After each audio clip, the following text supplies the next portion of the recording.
ఇక చూడు చిల్లర పైసలతోటి మున్సిపల్ ఓట్లలో వార్డు కౌన్సిలర్ గా నామినేషన్ ఇస్తందుకు వచ్చింది ఈ పెద్ద మనిషి.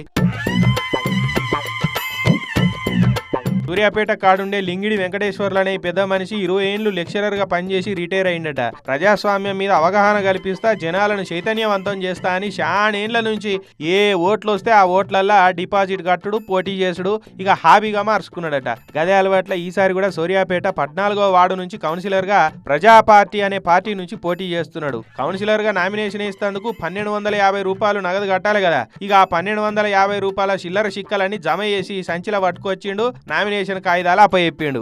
నేను ఎన్నికల్లో పోటీ చేయాలనే ఉద్దేశంతో, నీతిని, ధర్మాన్ని, న్యాయాన్ని కాపాడాలనే ఉద్దేశంతో ప్రజావాణి పార్టీని సొంతగా స్థాపించి గత 13 సార్లు ఎన్నికల్లో పోటీ చేయడం జరిగింది.